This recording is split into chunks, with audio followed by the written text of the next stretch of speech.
We are blessed today because we have someone with us again, a Filipina who is going to inspire us by telling her story. And beside me is the event specialist of Creative Management's company. Ladies and gentlemen, Arnie Doherty.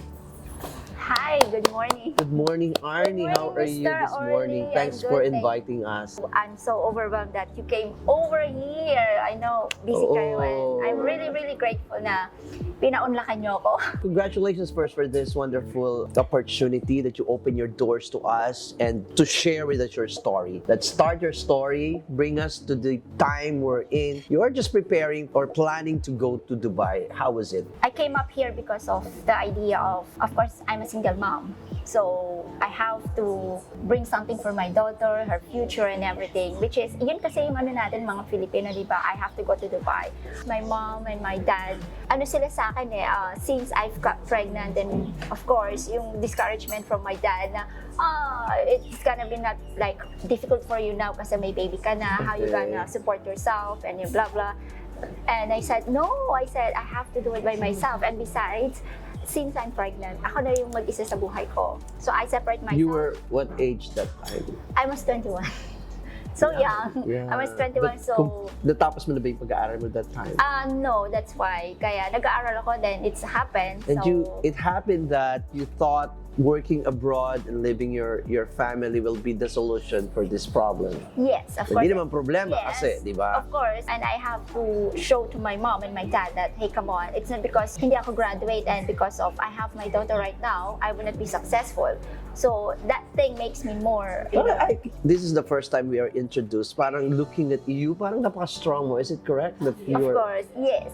brave ka Yes, talaga. brave, yes. And of course, I gave birth inside our home and then go to the hospital. Why? It's because of it's coming and also, you know, to save money and everything. But so, anong klaseng pamilya ba kayo?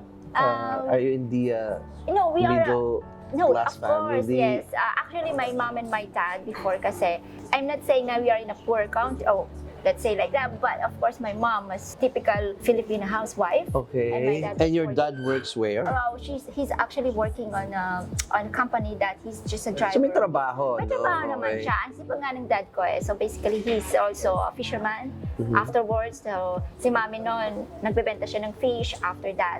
So, I brought up with this type of family-oriented na kailangan paghirapan. So saan pumasok dito yung pagpaplano mo to live and see a future for yourself? We are 8, basically. Ang dami namin.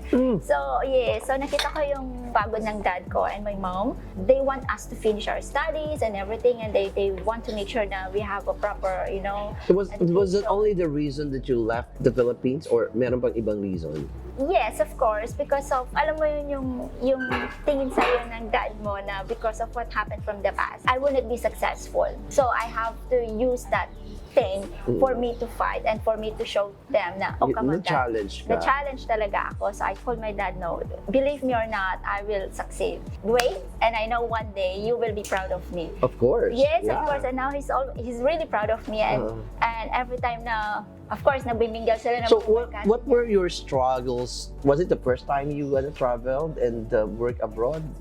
Yes. Okay, so That ano was yung my mga first- struggle na encounter mo that you thought that nagpatatag sa'yo? My friends doesn't know that I must been sick for a while before. You were sick? Sick for a while, yes. Like, before I came here, I was diagnosed. The doctor said I might not live for long because of You that. were diagnosed in Dubai? No, In the Philippines? Yes, in the Philippines. That's a terminal Yeah, so they cancer? said, yeah. Anong klaseng cancer po? It is actually on the liver part. Liver? So, yeah. So I thought like, what will happen to me now because of, you know, Nung nasabi sa'yo, ano naramdaman actually, mo? nung time na narinig ko That sa you were doktor, diagnosed. tapos hindi nila sinabi sa akin yung ate ko na it might happen. So, natutulog ako, narinig ko silang nag-uusap. So then suddenly I said to myself, parang nahihina na ako nun. Sabi ko, I have to count my days. Saan mo nakuha to? Actually, ang nangyari nun, di ba, nag-work ako sa Manila. So, work.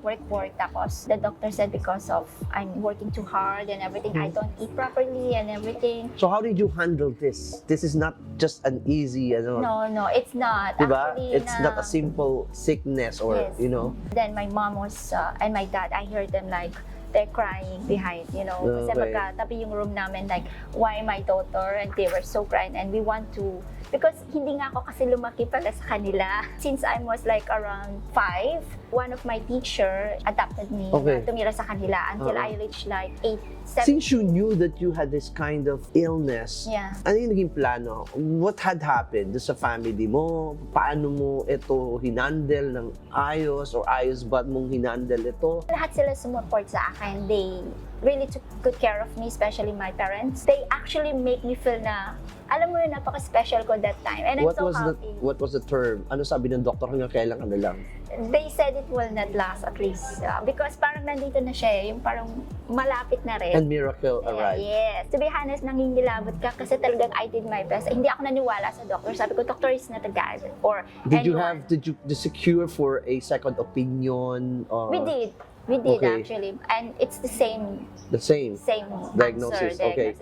And then what I've done is actually I went to the church. They said na pumunta ka kay Virgin, ano ba yun, yung sa Guadalupe. So paano to? Anong ginawa mo? Paano to nawala? Nawala na ba to? Or Nawala na siya. talaga? Yes, and How? God knows, even my parents and my sister, how did it happen? Even the doctor said, how did she come up with this? Siguro yung faith mo and So for how long did you struggle for this? Mentally, physically, emotionally, di ba? year din. A Kasi, year of struggle. yes, ang ginagawa ko is instead of umupo ako sa sulok at makita ko yung nanay ko at tatay ko na they're thinking of what will happen to my daughter or we're just waiting for something. So what I've done is I just literally work and nothing happened. And So tinake mo as as a positive talaga as a siya. positive thing. Yes, hindi ako yung nag-stop there. So when you left the Philippines for Dubai, Yes. okay ka na? Physically? Yes. Healthy ka na? Kaya nga ako nag-decide na pumunta nun dito kasi I told my sister, ate, I still want to go to Dubai or anywhere in the world.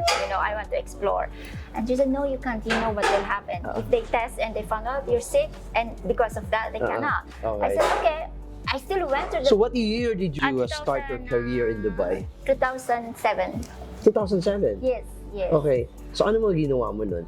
At first, syempre wala akong pera nun para walang tumulong sa akin. So, kung pumunta ako sa agency, so through agency, di ba meron tayong assessment and everything, so they will process everything. So, I came here, nothing in my pocket because they said you will Like get... start ka from scratch. They said when you arrive, you will get an allowance. So, I received 250 dirhams for a And you month. started with 250 dirhams. Yes, that's it. Because So when let's I fast arrived, forward. Ano-ano yung mga trabaho na nag-start ka from day one to you reach this position. creative management and Yeah. events? So, my first job here is, I was a cashier. Cashier and then? Yes, and I did not last until I got it, not even a year. And then what's next? And then next is executive secretary of the owner of a solar company here Okay, in Dubai. makiat, no? Akyat siya agad. Okay, Kasi next. they saw my potential, Uh-huh. how I deliver my job on that. Okay. So, I didn't know that he's the owner of the company, to be honest.